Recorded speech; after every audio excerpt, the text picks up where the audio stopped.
Hello everyone.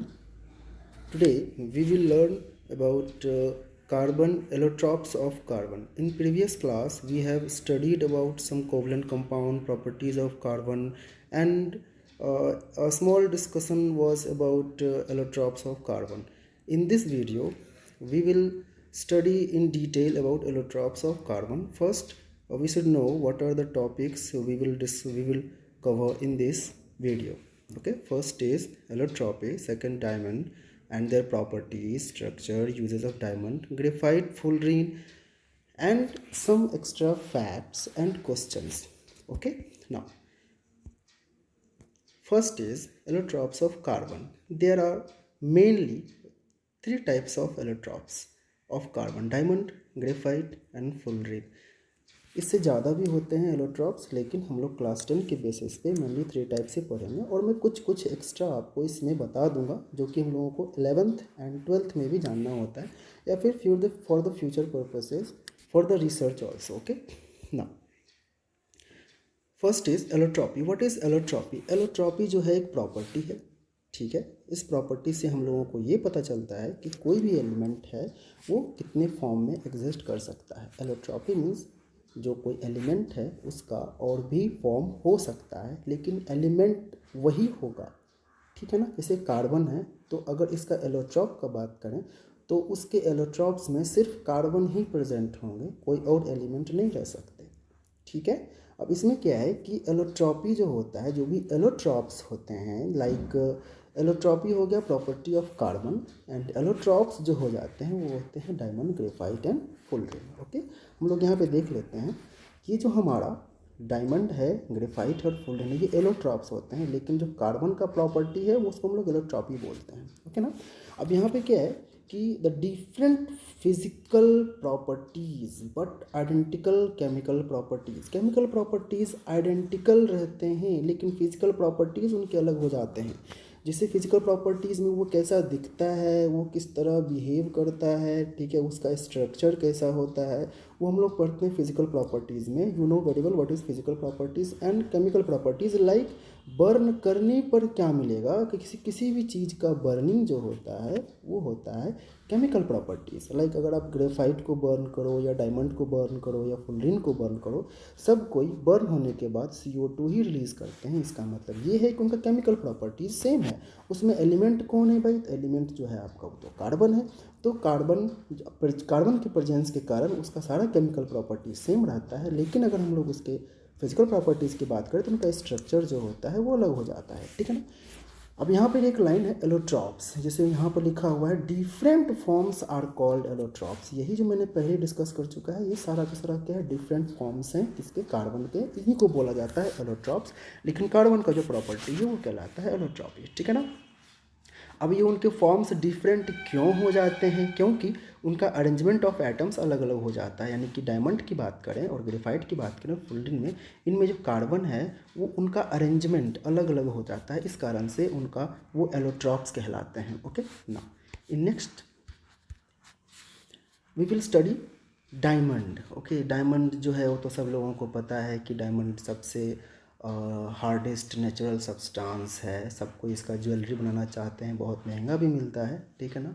लेकिन मैं बता दूं एक इम्पॉर्टेंट चीज़ इसमें कि जो डायमंड है, अगर जो माइंड से हम लोग इसको निकालते हैं तो उसमें 80% जो भी डायमंड अर्थ से बाहर आते हैं उनका इंडस्ट्रियल यूज़ होता है.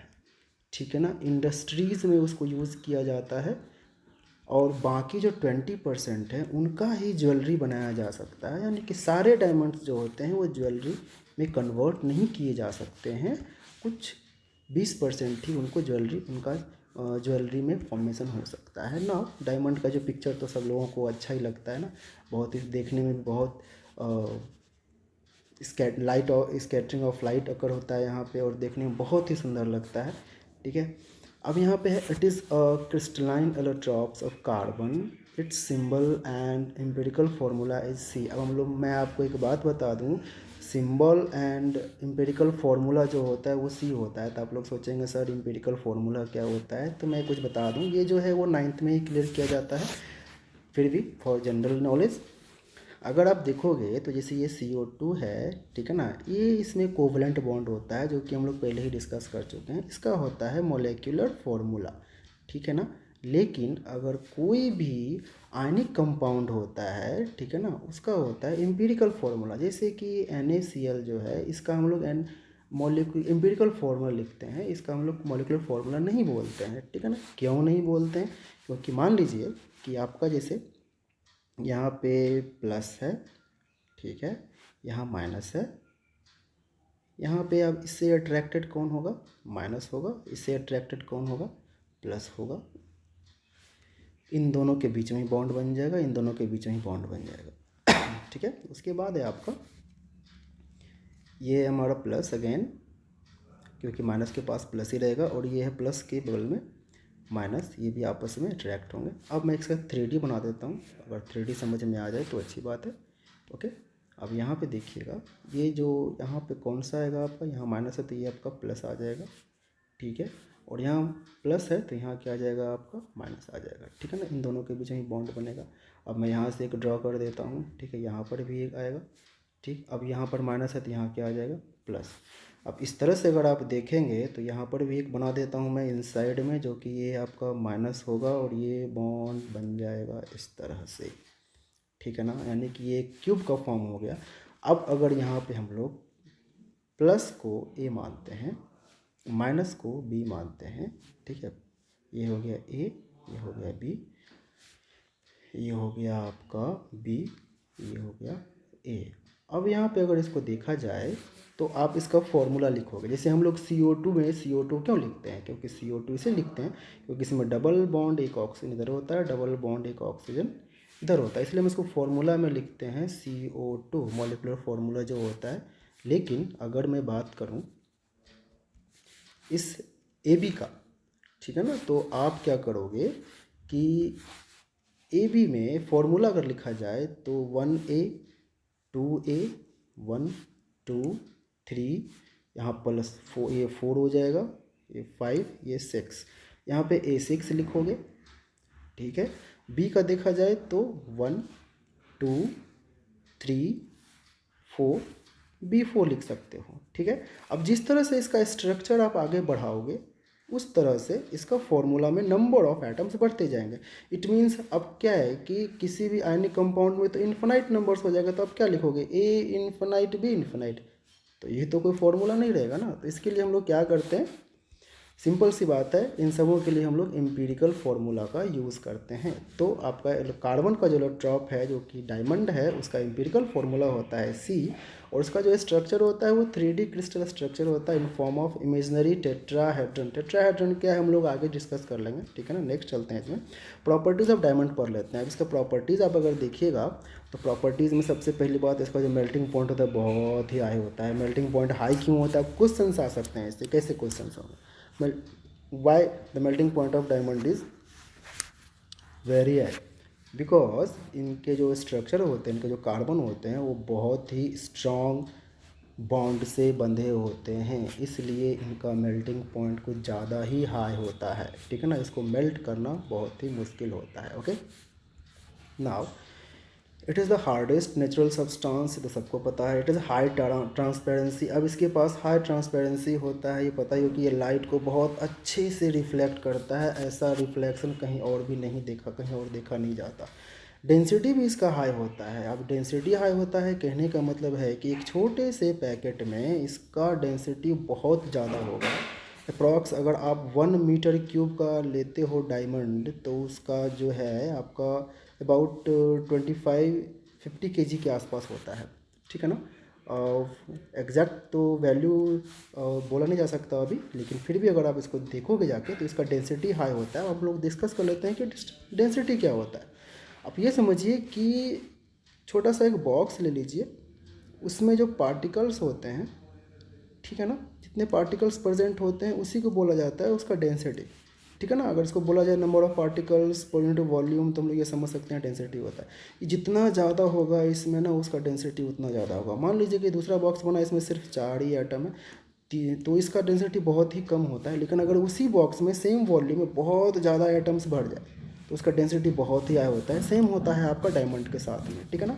अब it doesn't conduct electricity because all the electrons are free to move. ये तो सबको पता है कि अगर इलेक्ट्रिसिटी आपको कंडक्ट करना है तो इलेक्ट्रॉन चाहिए जो कि फ्री होना चाहिए। इलेक्ट्रॉन तो सब में होता है लेकिन डायमंड में इलेक्ट्रॉन फ्री नहीं होता, इस कारण से ये इलेक्ट्रिसिटी को कंडक्ट नहीं करता। दूसरा पॉइंट है गुड थर्मल कंडक्टर, ठीक है ना। ये थर्मल मीन्स यहाँ पर हीट समझ लीजिए, हीट ही होता है। अब ये जो हीट का होता है वो अच्छा कंडक्टर होता है। क्यों होता है? क्योंकि इसमें जो लेटिस वाइब्रेशन होते हैं ना, अब लेटिस का मतलब आप लोग क्लास 11th में समझिएगा, 11th या 12th में दोनों में ही इसको डिस्कस किया जाता है। लेटिस जो होता है वो 3D स्ट्रक्चर होता है किसी भी चीज़ का, 3D solid structure is called lattice structure, ठीक है ना। कोई भी एक फिक्स पैटर्न में, अगर लैटिस की बात की जाए तो एक फिक्स पैटर्न में एटम्स का जो अरेंजमेंट होता है, फिर से बोल रहा हूँ, फिक्स्ड पैटर्न में जो एटम्स का अरेंजमेंट होता है that is called lattice structure, ठीक है ना। अब यहाँ पे इसका जो लैटिस स्ट्रक्चर होता है वो तो पता ही है, बहुत ज़्यादा फिक्स होता है, कुछ ज़्यादा ही स्ट्रांग होता है। इस कारण से इसमें जो वाइब्रेशंस होते हैं, अब इसे हीट जो ट्रांसफ़र होता है, मान लो मैंने यहाँ पर हीट दिया तो ये वाइब्रेट करने लग जाएगा। ये क्या करेगा? अपने बगल वाले को वाइब्रेट करेगा, ठीक है। ये क्या करेगा? अपने बगल वाले को वाइब्रेट करेगा। इस कारण से इसमें जो हीट होता है वो बहुत ही जल्दी ट्रांसफ़र हो जाता है, ठीक है ना। और ट्रांसफ़र होने का मतलब ये है कि ये ओवर हीट नहीं हो सकता, क्योंकि इसमें जितना भी हीट दीजिएगा वो सारा ट्रांसफ़र करके बाहर फेंक देगा, कहीं और डाल देगा, ठीक है ना। जैसे अगर कोई मेटल है, मेटल के रॉड में अगर हम लोग इधर से हीट करते हैं तो इधर हीट पहुंचने में बहुत ही टाइम लगता है, लेकिन यहाँ पर हीट कुछ ज़्यादा ही होता है। लेकिन ये क्या करता है? पूरा का पूरा हीट को ट्रांसफ़र कर देता है। इसीलिए ये बोला जाता है कि ये गुड थर्मल कंडक्टर होता है। And it has a property does not over heat.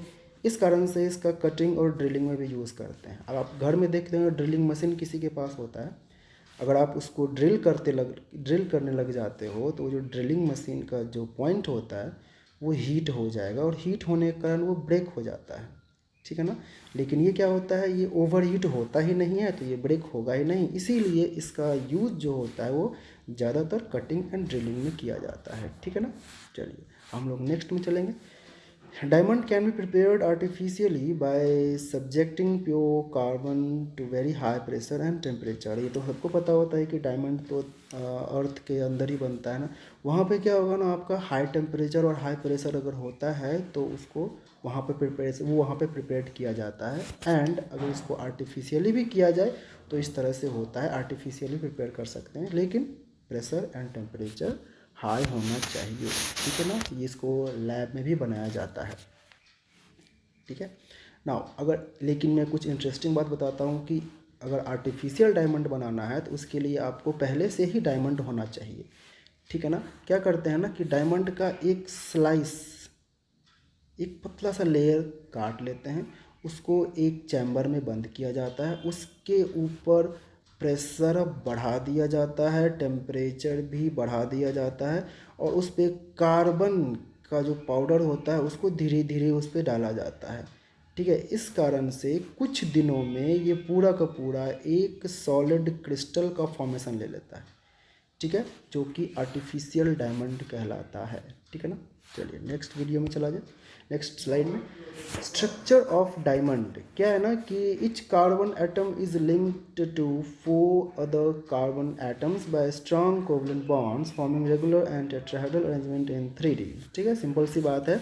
यहाँ पर जो एक कार्बन है वो एक कार्बन बाकी 4 कार्बन से जुड़ा होता है। वो किस बॉन्ड से जुड़ा होता है? तो वो बॉन्ड का नाम है कोवलेंट बॉन्ड, ठीक है ना। और वो उस चारों कार्बन से जुड़ के एक स्ट्रक्चर का फॉर्मेशन करता है which looks like tetrahedral arrangement of carbons, okay ना।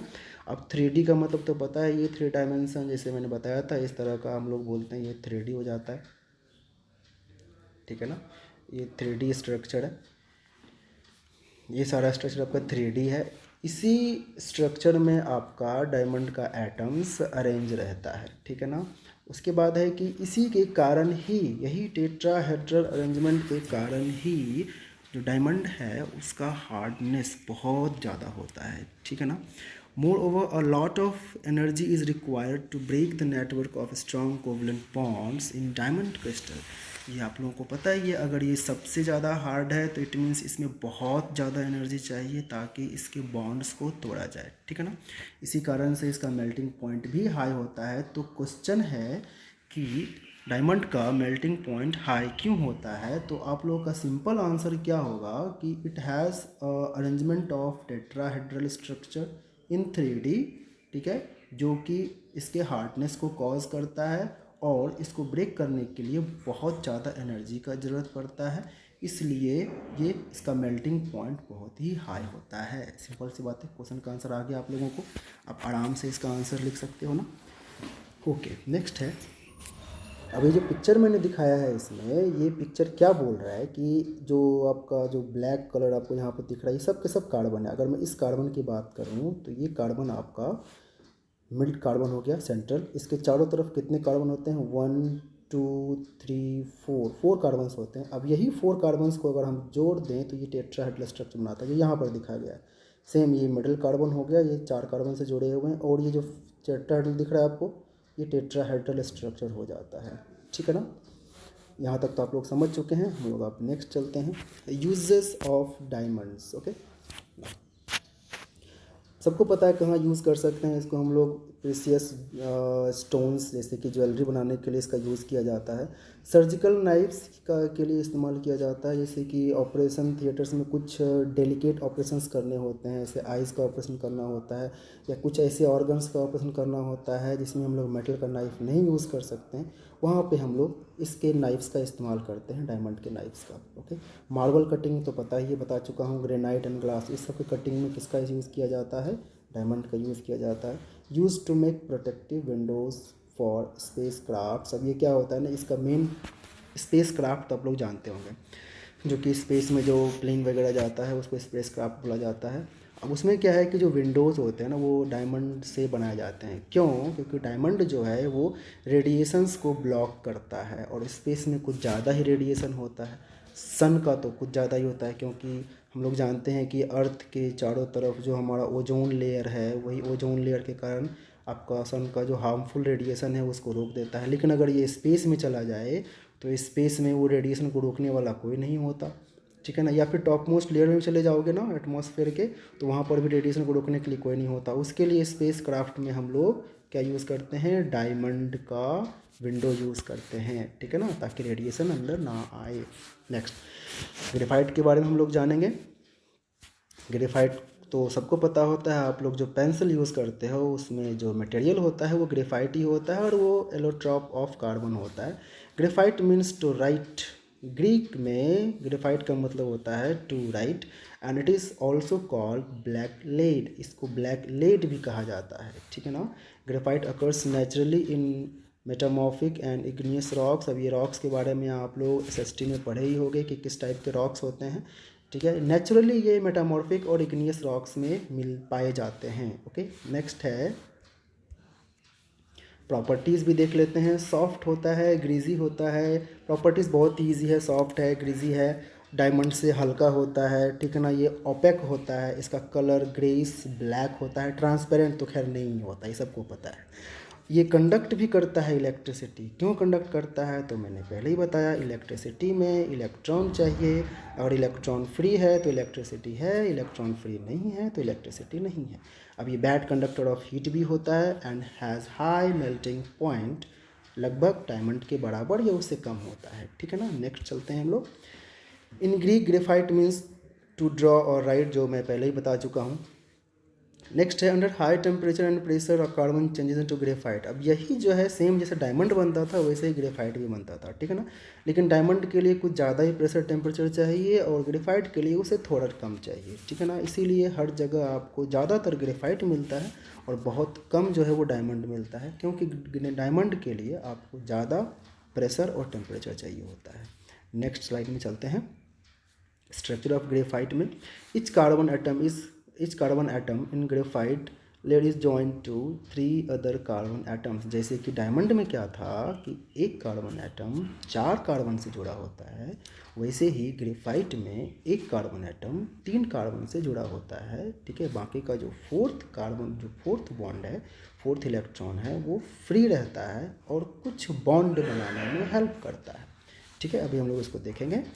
ये जो फिगर आपको दिख रहा है, इस फिगर में क्या है आपका कि ये कार्बन हो गया। मान लीजिए मैं कौन सा कार्बन ले लूँ यहाँ पे, मिड वाला, चलो ठीक है ये कार्बन ले लेता हूँ। यहाँ दिख रहा है सबको ना। इस कार्बन के बारे में बात करते हैं, कितने से जुड़ा हुआ है, 1 2 एंड 3। मीन्स एक कार्बन आपका 3 कार्बन से जुड़ा होता है। ठीक है ना। अब ये 3 कार्बन, अब इस कार्बन के बारे में बात करेंगे। ये कार्बन जो है वो अगले 3 कार्बन से जुड़ा होगा। अगले 3 करने का मतलब ऑलरेडी एक तो है ही, बाकी का ये 2 बन गया। अब ये भी सेम, बाकी के 2 से ये भी सेम, बाकी के 2 से ये भी सेम, बाकी के 2 से। इस तरह का जो फॉर्मेशन होते रहता है, हम लोग क्या देखते हैं कि ये एक हेक्सागोनल स्ट्रक्चर बना लेता है। अब आप लोग समझ लीजिए कि हेक्सागोनल स्ट्रक्चर क्या होता है। हेक्सागोनल स्ट्रक्चर इस तरह का होता है जिसमें आपको 6 कॉर्नर्स होते हैं एंड 6 साइड्स होते हैं। ये सब के सब जो होते हैं वो कार्बन होते हैं। ठीक है ना। अब यहाँ पे देखा जाए तो ये कार्बन कितने से जुड़ा हुआ है, 1 2। इसके लिए एक और चाहिए, यहाँ पर आप एक कार्बन को ऐड कर दो। ठीक है ना। अब ये भी क्या करेगा, बाकी के 2 से जुड़ जाएगा। ठीक है ना। इस तरह से ये क्या करते हैं ना, सिमिलर वे में एक हेक्सागोनल स्ट्रक्चर बना लेते हैं। इस तरह से ये बढ़ते चले जाएंगे। यहाँ पर ही बढ़ेगा, ये हो गया, यहाँ बढ़ेगा, ये हो गया, और आपका इस तरह से हेक्सागोनल स्ट्रक्चर का फॉर्मेशन होता है।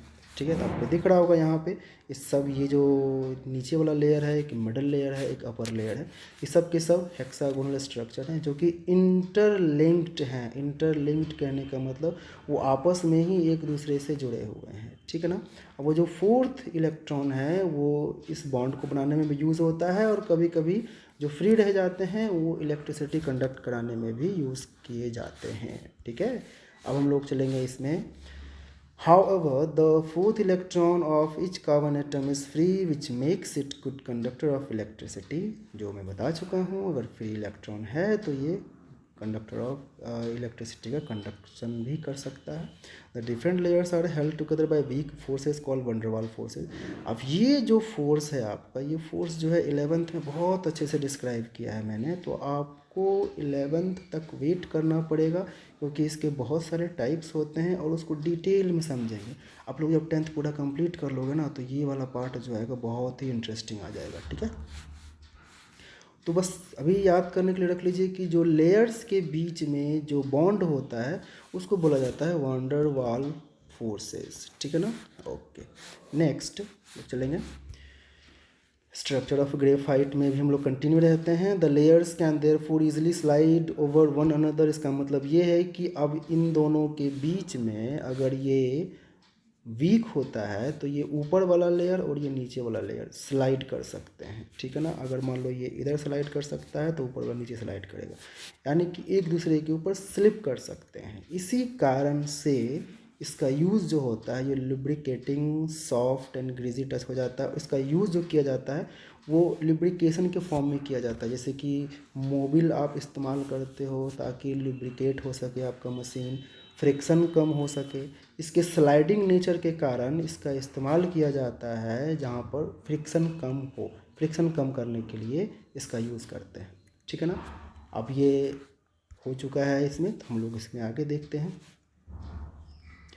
और ये जो मैंने बोला था interlocking hexagonal links, interlocking hexagonal links आपको पता ही है कि ये सारे एटम्स आपस में ही जुड़े होते हैं। इसीलिए इन्हें बोला जाता है कि ये इंटरलॉक्ड होते हैं in form of hexagonal rings. Okay, clear.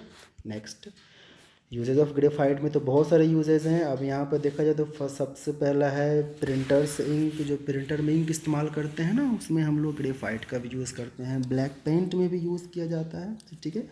कुछ मशीनरी होते हैं जहाँ पर मैंने बोला था अभी कि लुब्रिकेंट के फॉर्म में यूज़ किया जाता है, क्योंकि उनका फ्रिक्शन कम, ताकि उनका फ्रिक्शन कम किया जा सके। Okay, it is used as electrode. अब आप लोगों को इलेक्ट्रोड के बारे में थोड़ी बहुत जानकारी होगी ही कि इलेक्ट्रोड जो होता है वो बैटरी में यूज़ किया जाता है, जिसके 2 टाइप होते हैं। पहला होता है प्लस, दूसरा होता है माइनस। ठीक है ना। ये दोनों ही पार्ट किसके होते हैं, इलेक्ट्रोड के होते हैं। ठीक है ना। इसमें से आपका एक होता है कैथोड और एक होता है एनोड। क्लियर? तो ये आप लोग आगे की क्लास में पढ़ेंगे इलेक्ट्रोड्स के बारे में बहुत ही डिटेलिंग में। इसका एक तो एक चैप्टर ही बना हुआ है क्लास 12th में, ठीक है ना, इलेक्ट्रोकेमिस्ट्री नाम का है, उसमें चैप्टर ही बना हुआ है। नेक्स्ट चलते हैं हम लोग इसमें। It is used in nuclear reactor as moderator to regulate nuclear reaction. अब आप लोग 10th में पढ़े हो कि नहीं, लेकिन मैं पढ़ाता हूँ कि जो न्यूक्लियर रिएक्टर होता है उसमें ग्रेफाइट रॉड का इस्तेमाल किया जाता है ताकि वो कंट्रोल्ड रिएक्शन हो सके। अब आप न्यूक्लियर रिएक्शन में जानते होंगे कि कोई भी एटम टूट के 3 न्यूट्रॉन्स देते हैं, वो बाकी 3 न्यूट्रॉन्स जो होते हैं वो अगले एटम को ब्रेक करते हैं। अब क्या होता है कि इस कारण से ये 3 बढ़ते चले जाते हैं और अचानक से विस्फोट हो जाता है।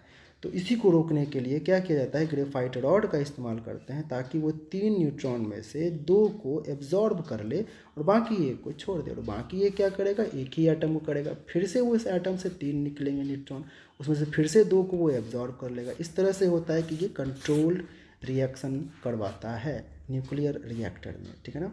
अब यहाँ पे it is used in making artificial diamonds में भी इसका यूज़ किया जाता है बनाने के। जैसे मैंने बताया था ना कि कार्बन आर्टिफिशियल डायमंड कैसे बनाया जाता है, तो आप उसमें एक डायमंड का स्लाइस लेते हो, उस पर एक कार्बन का पाउडर डालते हो। उस कार्बन के पाउडर का मतलब ये होता है कि हम लोग उस पर ग्रेफाइट डालते हैं, ठीक है ना, कि ऑलरेडी ग्रेफाइट बना है, आप इस ग्रेफाइट का पाउडर डालोगे तो ये धीरे धीरे डायमंड में कन्वर्ट हो जाएगा, ठीक है। नेक्स्ट फुल रिंग में आते हैं हम लोग। फुल रिंग जो है वो अभी भी डिबेट में चलता है और रिसेंटली ही इसका इन्वेंशन हुआ है, 1985 में इसका डिस्कवरी हुआ था, ठीक है ना, और ये अभी भी अंडर रिसर्च है। तो आगे चलते हैं, इसमें देखा जाए क्या क्या है। इट इज़ रेफर्ड एज बकी बॉल्स, इसको बकी बॉल्स भी कहा जाता है। बकी बॉल्स पता चल जाएगा क्यों कहा जाता है, क्योंकि ये बॉल के टाइप, फुटबॉल देखे हो ना, फुटबॉल का टाइप दिखता है। It is also known as C60, इसका फॉर्मूला अगर हम लोग चेक करेंगे तो C60 होता है। इसका एक और नाम है बकमिंस्टर फुलरीन, इसका फुल नेम है, क्योंकि इसका साइंटिस्ट का नाम भी सेम ही है बकमिंस्टर, इसीलिए इसका नाम रख दिया गया Buckminster fullerene. Okay, it is spherical होता है और इसमें 60 कार्बन होते हैं एक मॉलिक्यूल में, ठीक है ना। यहाँ तक तो क्लियर हो गया। फुलरीन में फिर से बता रहा हूँ क्या क्या important. It is also called बकी बॉल, इसका जो फॉर्मूला है वो 660 होता है। इसको बकमिंस्टर फुलरीन भी कहते हैं, मिनिस्टर नहीं, मिंस्टर। ओके, इसमें कितने कार्बन्स होते हैं, 60 कार्बन्स होते हैं। जो मेन इंपॉर्टेंट चीज़ है उसका प्रॉपर्टीज़ क्या है कि ये डार्क सॉलिड होता है, पूरा dark, no transparency, bad conductor होता है, ठीक है, neither too hard not too soft, ना तो ज़्यादा हार्ड होता है ना ज़्यादा सॉफ्ट होता है। It's pattern is exactly like a surface of football, football तो आप देखे ही होंगे, ठीक है, उसी के जैसा इसका स्ट्रक्चर होता है। It is obtained by condensing vapours of graphite in helium, in presence of helium. क्या होता है ना कि कंडेंसिंग मतलब अगर पहले आप ग्रेफाइट को मेल्ट करो फिर और हीट करो तो वो वेपर बन जाएगा, फिर उसको सडनली कंडेंस कर दो, ठीक है, हीलियम के प्रेजेंस में। इससे क्या होगा कि वो क्या बन जाएगा, फुलरीन बन जाएगा, ठीक है ना। और भी तरीके हैं बनाने के। It is formed by nano technology, इसमें नैनो टेक्नोलॉजी का भी इस्तेमाल किया जाता है और आप लोग नैनो टेक्नोलॉजी के बारे में बहुत अच्छे से पढ़ेंगे अपने अगली क्लास में। स्ट्रक्चर ऑफ फुलरीन, ठीक है। अभी तो फुटबॉल आपको पता है फुटबॉल कैसा होता है। अब मैं इसमें थोड़ा सा पहले एक डिटेल बता दूं क्या है। ये फुटबॉल है, इसमें आप यहाँ पे चेक करोगे ये वाला पार्ट में, इस वाले पार्ट में ये दिख रहा है आपको। अगर इसमें मैं काउंट करूँ तो कितने कार्बन्स हो सकते हैं, 1 2 3 4 और ये हो गया 5, ठीक है ना। अब मैं दूसरा स्ट्रक्चर बोलूँ, इसी में आपका जैसे यहाँ पर है 1 2 3 4 5 6, इसमें हो गया 6 कार्बन। इट मीन्स क्या आप देख रहे हो यहाँ पे, यहाँ पे 2 स्ट्रक्चर है, एक पेंटागन है और दूसरा हेक्सागन है, ठीक है। अब यहाँ से भी इसका पेंटागन बना सकते हो, ये पेंटागन हो गया आपका, ठीक है, और ये आपका हेक्सागन हो गया। ये दोनों ही स्ट्रक्चर मिलके पूरा का पूरा फुटबॉल का फॉर्मेशन कर देते हैं, इसीलिए इसको बकी बॉल भी कहा जाता है, ठीक है ना, साइंटिस्ट के नाम पे है ये भी। नेक्स्ट चलते हैं इसमें। C60 is a football shaped spherical molecule. C60 का मतलब ये क्या है, फुलरीन है। C70 भी होता है, जैसे कि अगर देखा जाए तो आपका C960 तक कार्बन आपस में जोड़ के कुछ ना कुछ बनाते हैं, लेकिन खासकर जो C60 होता है, C60 उसको नाम दिया गया है फुलरीन। ठीक है, C70 भी होता है, C54 भी होता है, और भी बहुत सारे होते हैं, ठीक है ना, लेकिन जो स्पेशली C60 है, जो 60 एटम का है, उसी को बोला जाता है फुलरीन। ठीक है, इसमें क्या है देखिए, इंटरलॉकिंग, फिर से एक वर्ड आ गया इंटरलॉकिंग। इंटरलॉकिंग पता ही है कि अपने आप में खुद में जुड़ के रहना। किसका इंटरलॉकिंग है? हेक्सागोनल का है और पेंटागोनल का है। ठीक है, 1C60 मॉलिक्यूल कंटेन्स 20 हेक्सागोन्स एंड 12 पेंटागोन्स।